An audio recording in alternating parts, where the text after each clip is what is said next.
আমার নবীজি রহমত। আমি রব আছি অথচ আমার নবী রহমত নাই, এমন একটা জায়গাও নাই। যত জায়গায় আল্লাহ রব, তত জায়গায় আমার নবী রহমত। আমি জিজ্ঞেস করলাম, মাওলা আমার নবী কি রহমত নাকি? কোরআনে আরো ওয়াজ আছে। আবার আমি কোরআন উল্টে দেখি, আল্লাহ কয় ফাবিমা রাহমাতিন মিনাল্লাহ। সুবহানাল্লাহ, সুবহানাল্লাহ, সুবহানাল্লাহ।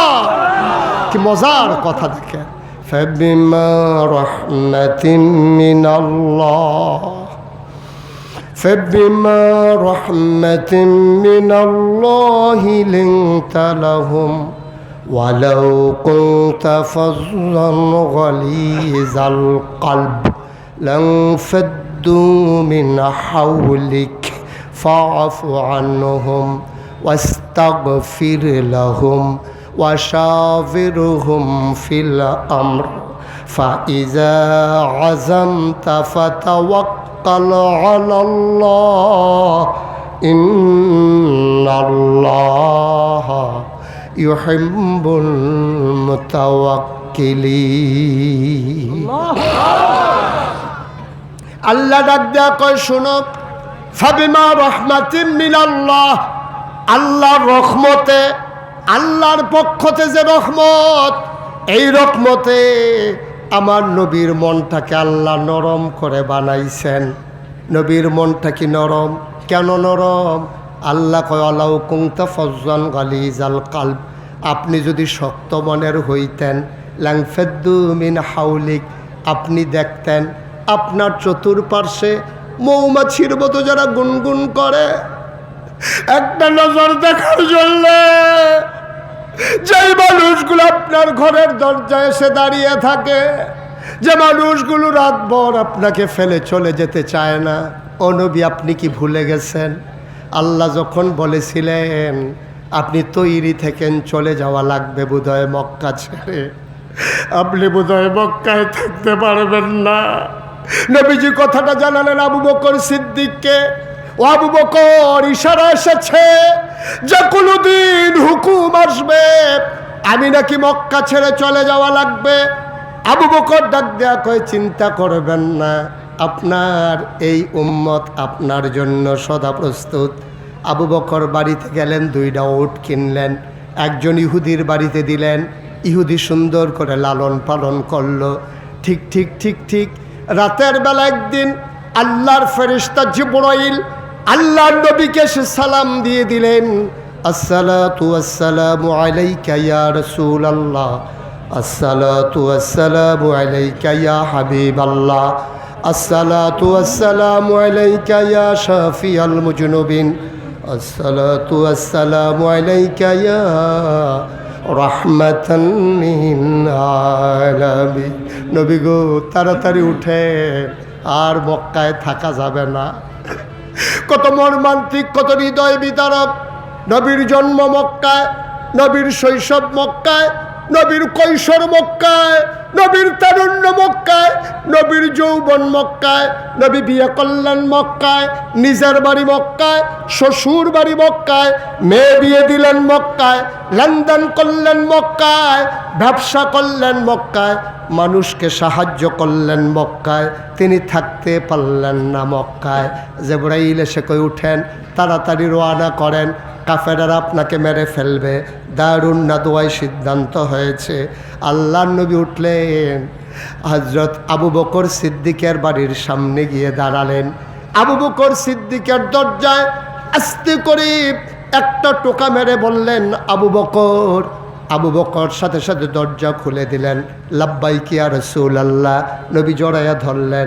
শেষ রাত, সব ঘুমায়, পাখিগুলো ঘুমিয়ে পড়েছে আপন নিরে, গরুগুলো গোয়াল ঘরে ঘুমায়, শিশুরা মায়ের বুকে মুখ রেখে ঘুমায়, প্রিয়তম স্বামী প্রিয়তমা স্ত্রীকে নিয়ে ঘুমিয়ে পড়েছে। ও আবু বকর, একটা মাত্র ডাক দিলাম, কেমনে টের পাইলা?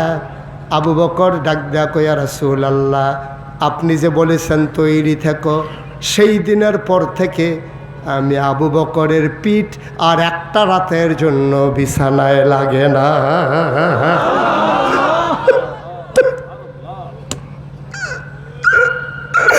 একটা রাতের জন্য বিছানা লাগে নাই। আল্লাহর নবী কয়, আবু বকর কেমনে ঘুমাইছো, কেমনে রাত কাটাইছো? ইয়া রাসূলুল্লাহ, দরজায় পিঠ ঠেকাইয়া দাঁড়াইছিলাম। কয় তোমার স্ত্রী কিচ্ছু বলে নাই? কয় বারবার ডেকে বলেছে আপনি তো মরে যাবেন, আপনি তো অসুস্থ হয়ে যাবেন, এইভাবে কি ঘুমান যায় নাকি? কয় তুমি কি জবাব দিয়েছ? কয় আমি বলে দিয়েছি এইভাবে ঘুমানো যাক আর না যাক, আমি বিছানায় যেতে পারবো না। আমি যদি শক্ত ঘুম দেই, আমার নবী এসে ডাকলে নবীর কষ্ট হবে। কয় কষ্ট হবে কেন? ডাকলে আপনি উঠে যাবেন। আবু বকর তার বিবির সাথে কয় একবারের বেশি দুইবার ডাক দিলে আমি আবু বকরের কলিজায় মানবে না। কয় আপনি তো অসুস্থ হয়ে যাবেন। কয় আমি অসুস্থ হয়ে গেলে সমস্যা নাই, কিন্তু আমার নবীর একটা ডাকের বেশি দুইটা ডাক আমার বরদাস্ত হবে না। লানফাদ্দু মিন হাওলিক, আপনার নামটা ওই যদি হৃদয়টা, ওয়ালাউ কুনতা ফাজ্জান গালিজাল কলব, আপনার মনটা যদি শক্ত হইতো, সব আপনার চতুর্পাশ থেকে দূরে সরে যেত। ওরা যে যায় না, কারণ হচ্ছে ফাবিমা রাহমাতিম মিনাল্লাহ লিনতা লাহুম, আপনার মনটা সবার জন্য নরম, কেউ আপনাকে ছেড়ে যেতে চায় না। আপনার কি হিজরতের রাতের কথা মনে নাই? কত বড় দার্শনিক, কত বড় বীর যোদ্ধা আমার নবী। যাবেন মদিনায়, হাঁটা ধরেছেন উল্টা পথে। কিছু দূর যাওয়ার পরে সূর্য পূর্ব আকাশে হেসে উঠেছে, ফকফকা আলো ছড়িয়ে পড়তেছে। আবু বকর কই, ইয়া রাসূলুল্লাহ, আমরা তো ধরা পড়ে যাব, এখানে মানুষজন আসবে, রাখালেরা আসবে, ধুধু মরুভূমির মাঝে আমরা ধরা পড়ে যাব। নবী বললেন চলো কোনো গুহায় লুকাই। একটা গুহার সামনে গিয়ে দাঁড়ালেন, গুহার নাম সাউর গুহা। গুহার সামনে দাঁড়াইলেন, আল্লাহর নবী ঢুকতে চাইলেন। আবু বকর কয় গুস্তাখি মাফ কর দিজিয়ে, বেয়াদবি মাফ করবেন, আপনি গুহায় ঢুকবেন না, আপনি গুহায় ঢুকবেন না। কয় কেন ঢুকবো না? কয় গুহার ভিতরে সাপ থাকতে পারে, বিচ্ছু থাকতে পারে, আপনি ঢুকলে যদি আপনারে সাপ কামড় দেয়, আমি আগে ঢুকবো, আমি দেখবো কিছু আছে নাকি। আল্লাহর নবী চোখের পানি ছেড়ে দিলেন। আবু বকর রে, তুই ঢুক, আমি ঢুকলে কামড়াবে, তুই ঢুকলে কামড়াবে না, আমি ঢুকলে কামড়াবে, তুই ঢুকলে কামড়াবে না। আবু বকর কয় তো আমারে কামড়াইলে কি সমস্যা? আমারে কামড়াইলে সমস্যাটা কি? কয় বিষাক্ত সাপ কামড় দিলে তো তুই মরে যাবি। আবু বকর চিৎকার করে কয় 1000 আবু বকর যদি মরে যায় ইসলামের কিচ্ছু হবে না, কিন্তু আমার নবীর যদি কিছু হয়ে যায় দুনিয়াতে ইসলাম থাকবে না।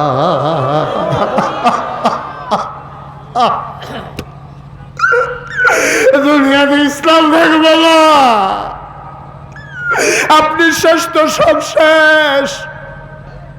সেই আবু বকর সিদ্দিক রাদিয়াল্লাহু তাআলা আনহু আগে গুহায় ঢুকলেন, সব কিছু দেখে শুনে এসে বললেন আহলান সাহলান মারহাবা, মোস্ট ওয়েলকাম।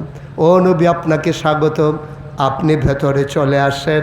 এই নবী আমার নবী, এই নবী রহমতের নবী, আমার নবীর মনটা বড়ই নরম, ঠিক কিনা? প্রমাণ আছে নাকি নাই? কষ্ট হচ্ছে আপনাদের? ছেড়ে দেওয়া দরকার। আর সামান্য ঘন্টা খানেক ইনশাআল্লাহ। হ্যাঁ, এতক্ষণ বলছিল ফজর, এখন ঘন্টার ভিতরে মান্না গেছে। হ্যাঁ মাশাআল্লাহ, ভালো হয়েছে। 1 ঘন্টাই মেনে গেছেন তো ইনশাআল্লাহ না? আল্লাহ যেন কবুল করে। সবাই পড়ে আমিন, জোরে পড়ে আমিন। আমার নবীর মনটা যে কত নরম দেখেন। যে বছর, খুব খেয়াল করে শুনবেন, যে বছর নবীর জন্ম হয়েছে তৎকালীন জামানায় মক্কার নিয়ম ছিল সম্ভ্রান্ত বংশাবলী মানুষ যারা ভুইয়া, চৌধুরী, সরকার, খনকার, পেশকার, স্বর্ণকার, দফাদার, চকিদার, কন্ট্রাক্টর, কাস্টমার, দোকানদার, যাই আছে আর কি, যত বংশ আছে, বংশাবলী মানুষ যারা, ওরা বাচ্চাদেরকে মায়েরা বুকের দুধ খাওয়াইতেন না। খুব খেয়াল করেন, চিকন কথা, আমি শেষের দিকে চলে আসছি। মক্কায় যে